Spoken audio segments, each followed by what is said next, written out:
Hello everyone, I'm Shiva. So previous ప్రాబ్లంలో మనం చూస్తుండే same model. So 2 charge bodies తీసుకున్నాం మనం. ఆ చార్జ్ బాడీస్ని కొంత చార్జ్ ఇచ్చినప్పుడు అవి రెండు కొంత సపరేట్ అవుతాయి. అంటే కూలంబిక్ రిపల్షన్ వల్ల అవి రెండు కొంత దూరం ఇలా వెళ్తాయి. సో ఇక్కడ మనం ఫోర్సెస్ని రిజాల్వ్ చేసాం, రైట్? టెన్షన్ T, దాని యొక్క own weight mg, Coulombic force, tension component T cos theta and T sin theta. So ఇప్పుడు ఈ క్వశ్చన్లో ఏమడిగారంటే they are separate by certain distance, same ఇలానే సపరేట్ అయి ఉన్నాయి. కాకపోతే ఏంటంటే charge begins to leak from both spheres at constant rate.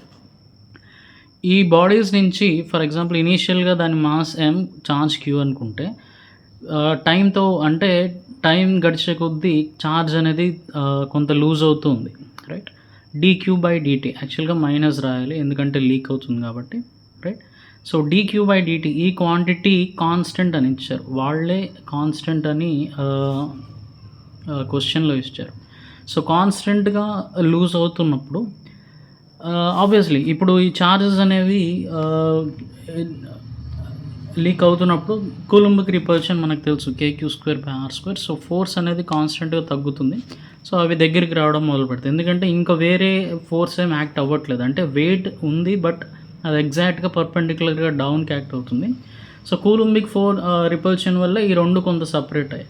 So charge తగ్గే కొద్దీ అవి దగ్గరికి వస్తూ ఉంటాయి. సో ఛార్జ్ అనేది కాన్స్టెంట్గా తగ్గితే ఈ డిస్టెన్స్కి అది దగ్గరికి వచ్చే వెలాసిటీకి మధ్య రిలేషన్ మనం కనుక్కోమని చెప్పారు, రైట్? సో ఇంతవరకు మనకు తెలుసు kq²/r². ఈ రిలేషన్ని కూడా మనం ప్రీవియస్ ప్రాబ్లంలో డిరైవ్ చేసాం, రైట్? సో ఫ్రమ్ హియర్ ఈ రిలేషన్ మనం ఆల్రెడీ ప్రీవియస్ ప్రాబ్లంలో చూసాం. సో ఇక్కడి నుంచి నేను కంప్యూట్ చేస్తే, రైట్, క్రాస్ మల్టిప్లై చేశాను. r³ mg = kq² × 12. So r³ is proportional to q² లేదా q² is proportional to r³. ఎందుకంటే మిగతావన్నీ కాన్స్టెంట్స్, మాస్ చేంజ్ అవ్వట్లేదు. గ్రావిటేషన్ ప్లానెట్ చేంజ్ అవ్వకపోతే g చేంజ్ అవ్వదు, రైట్? వేరే అదర్ ఫ్యాక్టర్స్ కూడా లేవు కాబట్టి సో ఆబ్వియస్లీ g చేంజ్ అవ్వదు. So 12 length of the string change అవ్వట్లేదు, 2 ఈజ్ కాన్స్టెంట్. అండ్ k 1/4πε0 అది కూడా కాన్స్టెంట్.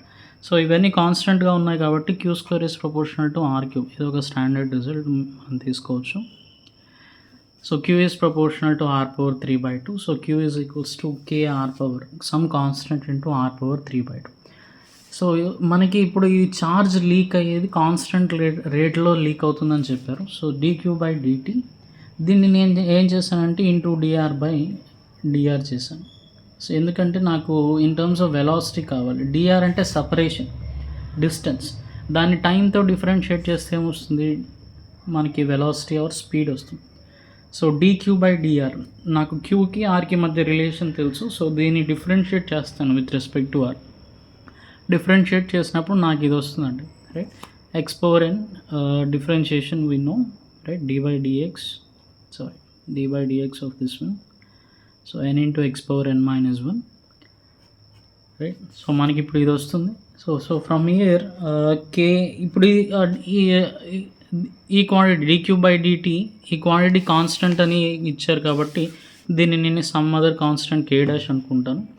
ఈ k × 3/2 దీని కిందకు వస్తే కాన్స్టెంట్ బై అనదర్ కాన్స్టెంట్, ఇది ఒక సమ్ అదర్ కాన్స్టెంట్ అవుతుంది. So some other constant by r⁴1/2 కిందకు వస్తుంది డినామినేటర్లో. సో ఫ్రమ్ హియర్ ఇక్కడి నుంచి మళ్ళీ ఇది న్యూమరేటర్కి వస్తే r⁴−1/2, రైట్? సమ్ కాన్స్టెంట్ ఉంది కాబట్టి మళ్ళీ తీసేసి ప్రపోర్షనాలిటీ రాశాను. So v is proportional to r⁴−1/2, right? Okay. So this is the standard one, right? మెయిన్గా సపరేషన్ స్మాల్ ఉన్నప్పుడు tan θ sin θ రాయొచ్చు, ఓకే? ఓకే. సో దీని ముందు వీడియోలో నేను ఒక చిన్న ఐడియా డిస్కస్ చేశాను. ఏంటంటే ఈ రెండింటిని ఒక ఫ్లూయిడ్లో పెట్టినప్పుడు బయాన్ ఫోర్స్ యాక్ట్ అవుతుందని. సో దాని మీద వీడియో నెక్స్ట్ చూద్దామని. Okay, thank you very much.